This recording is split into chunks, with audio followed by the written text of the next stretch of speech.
दोस्तों, आप अपना भविष्य तो नहीं बदल सकते, परंतु आप अपनी आदतें ज़रूर बदल सकते हो और निश्चित रूप से आपकी यही आदतें आपका भविष्य बदल देगी। सपने वो नहीं होते जो हम नींद में सोते समय देखते हैं, बल्कि सपने वह होते हैं जो हमें नींद नहीं आने देते।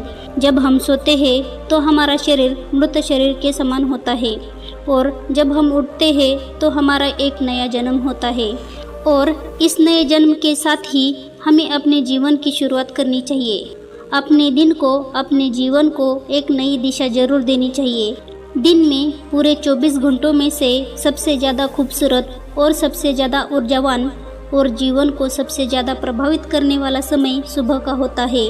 और इस सुबह के समय में जिन आदतों को आप अपने जीवन में अपनाओगे, वास्तव में वो आदतें आपके पूरे दिन को ही नहीं बल्कि पूरे ज़िंदगी को प्रभावित करेगी और आपके सभी लक्ष्यों पर सकारात्मक प्रभाव डाल सकती है।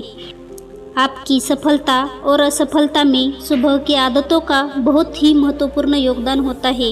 आज मैं आपको सुबह की ऐसी 5 आदतों के बारे में बताऊंगी जिससे अगर आपने अपने जीवन में अपना लिया तो आप अपने आज को और अपने आने वाले हर पल को, अपने जीवन को बदल सकते हो और अपने जीवन में वो सब कुछ हासिल कर सकते हो जो आप हासिल करना चाहते हो। तो आइए जानते हैं उन सफल लोगों की आदतों के बारे में। पहली आदत है, हमें जल्दी यानी सूर्य की किरणों के साथ उठ ही जाना चाहिए। एक बार की बात है, महात्मा गौतम बुद्ध अपने सभी शिष्यों को आश्रम में उपदेश दे रहे थे। जीवन में अपनाई जाने वाली सुबह की आदतों के बारे में बता रहे थे। वह उनको बता रहे थे कि किस प्रकार की आदतें अपनाकर हम अपने हर दिन को और अपने पूरे जीवन को बेहतर बना सकते हैं।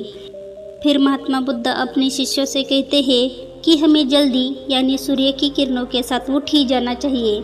जब सूर्य की किरण निकलती है तो पूरी प्रकृति को ऊर्जा प्रदान करती है और हमें भी ऊर्जा का आनंद उठाना चाहिए। जो व्यक्ति उठ नहीं सकता और सूर्य की ऊर्जा को ग्रहण नहीं कर सकता, वह पूरे दिन निराश रहता है, उसका पूरा दिन आलस से भरा रहता है। फिर महात्मा गौतम बुद्ध दूसरी आदत बताते हुए शिष्यों से कहते हैं, हमें सुबह उठते ही सबसे पहले सभी का आभार प्रकट करना चाहिए। चाहे हमारा कल कैसा भी हो, कैसा भी बीता हो, लेकिन हमें आज की शुरुआत सकारात्मक बातों के साथ करनी चाहिए। हमें सुबह उठते ही सबसे पहले सभी का आभार प्रकट करना चाहिए। हमें उन लोगों का धन्यवाद करना चाहिए जिन लोगों ने हमें बुरे समय में मदद की है।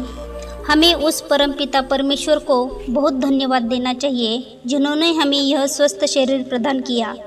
हमारे अंदर किसी प्रकार की कोई कमी नहीं है। हम स्वयं चल सकते हैं, बोल सकते हैं, सुन सकते हैं, इस प्रकृति की सुंदरता को देख सकते हैं, चिड़िया के चहचहाने की आवाज़ सुन सकते हैं, नदियों के बहने की आवाज़ों को सुन सकते हैं। क्योंकि बहुत से लोगों ने तो यह देखा भी नहीं होगा क्योंकि उनके आंखें नहीं है।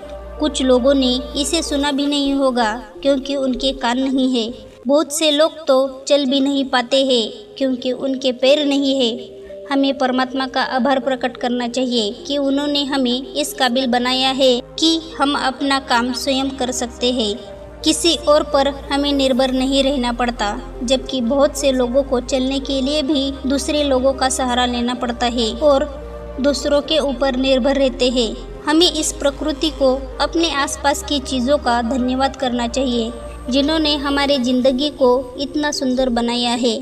यह रंग बिरंगे फूल जो हमें खुशबू प्रदान करते हैं, वह नदी जो हमें पीने का पानी उपलब्ध कराती है, ये पेड़ पौधे, ये शुद्ध हवा या फल हमें इस प्रकृति से प्राप्त होते हैं। हमें इन सब का आभार प्रकट करना चाहिए, इनको धन्यवाद देना चाहिए।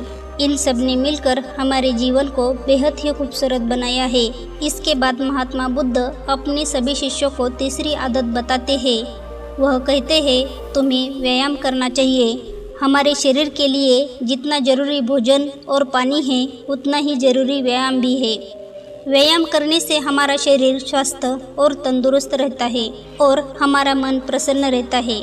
व्यायाम करने से हमारे शरीर के सभी अंग सुचारू रूप से कार्य करते हैं, हमें ऊर्जा प्रदान करते हैं, जिससे हम अपने कार्य को आसानी से पूरा कर पाते हैं और हमें थकान का अनुभव भी नहीं होता है, जिससे हम बिना थके पूरे कार्य को जल्द से जल्द पूरा कर पाते हैं। व्यायाम करने से हमारा शरीर स्वस्थ व निरोगी रहता है। हमें किसी भी प्रकार का कोई भी रोग नहीं होता है। हमारे पास चाहे जितनी भी धन दौलत हो या सुख सुविधा क्यों न हो, अगर हमारा शरीर पूरी तरह से स्वस्थ नहीं होगा तो हम किसी भी सुख सुविधा का आनंद नहीं ले पाएंगे। अगर हमारा शरीर किसी भी रोग से त्रस्त हो जाएगा तो फिर उसे यह धन दौलत भी ठीक नहीं कर पाती है। स्वस्थ शरीर सुखी जीवन की निशानी है, इसको हेडलाइन करना चाहिए। जितना हम अपने शरीर को कष्ट देंगे उतना ही हमारा शरीर हमें सुख भी प्रदान करेगा, और जितना हम अपने शरीर को आराम देंगे उतना ही यह हमें कष्ट भी प्रदान करेगा। इसलिए हमें नियमित रूप से व्यायाम करना ही चाहिए। व्यायाम करने से हम पूरे दिन प्रसन्न रहते हैं और अपने सभी कार्यों को आसानी से कर पाते हैं। व्यायाम करने से हमें दीर्घायु भी प्राप्त होती है और हम लंबे समय तक युवा ही नजर आते हैं। जो लोग व्यायाम नहीं करते समय से पहले ही वृद्ध नजर आने लगते हैं। इसके बाद गौतम बुद्ध अपने शिष्यों को सुबह की चौथी आदत बताते हुए कहते हैं, तुम्हें एक कागज और कलम उठानी है और उस कागज और कलम से अपने पूरे दिन की दिनचर्या लिखनी है। अपने सभी कार्यों को लिखना है जो उस दिन आप करोगे और उन सभी कार्यों का समय निर्धारित करें, जिससे आप एक निश्चित समय में ही अपने सभी कार्यों को पूरा कर पाएंगे। और एक बात ध्यान रखें, आप अपने उन कार्यों में एक ऐसा कार्य जरूर लिखें जिसमें तुम किसी पशु या व्यक्ति की निस्वार्थ भावना से मदद करोगे, जैसे कि किसी गरीब को भोजन खिला दिया, किसी पशु को घास डाल दिया या फिर उसे पानी पिला दिया। ऐसा करने से तुम्हें शांति प्राप्त होगी और जब तुम्हारा पूरा दिन खत्म हो जाएगा तो तुम्हें एक अलग ही खुशी का अनुभव होगा कि आज मैंने एक अच्छा कार्य किया है, आज मैंने किसी की निस्वार्थ भावना से मदद की है, आज का दिन मेरा बहुत ही अच्छा था, मेरा कोई भी कार्य नहीं छूटा, मैंने आज का दिन बहुत ही अच्छे से जिया। इसके बाद गौतम बुद्ध पांचवी बात बताते हुए अपने शिष्यों से कहते हैं, जब तुम कोई प्रेरणादायक ग्रंथ पढ़ लो उसके बाद तुम्हें अपने आप से बातें करनी है। दूसरों से तो हम हमेशा बात करते हैं, लेकिन कभी अपने आप से बात करने का मौका ही नहीं मिलता। इसलिए हमें अपने आप से बातें करनी चाहिए, क्योंकि आपको आपसे बेहतर कोई और नहीं समझ सकता। इसलिए अपने आप को धन्यवाद देना चाहिए। आपने आपसे कहना है कि मैं कितना अच्छा हूँ, मैं बहुत ही खुश हूँ, मैं हर कार्य को कर सकता हूँ, कोई भी कार्य मेरे लिए असंभव नहीं है, मैं हर परेशानी से लड़ सकता हूँ, जो लक्ष्य निर्धारित किया है उसे पाकर रहूँगा, चाहे कुछ भी हो जाए मैं उसे हासिल करके ही रहूँगा, मैं किसी से नहीं डरता। दोस्तों, हमारे जीवन की यह छोटी छोटी आदतें हमारे जीवन को एक नई दिशा प्रदान करेगी। जब आप इन आदतों के साथ अपने दिन की शुरुआत करोगे तो फिर आपका हर दिन बेहतर रहेगा और आप हर पूरे दिन प्रसन्न और खुश रहोगे। दोस्तों, ये छोटी छोटी दिखने वाली 5 आदतें हमारे जीवन पर सकारात्मक प्रभाव डालती है। आदतों को अपनाकर हम अपने हर दिन को सुखमय बना सकते हैं और अपने लक्ष्य को प्राप्त कर सकते हैं। वीडियो में अंत तक बने रहने के लिए आपका बहुत बहुत धन्यवाद।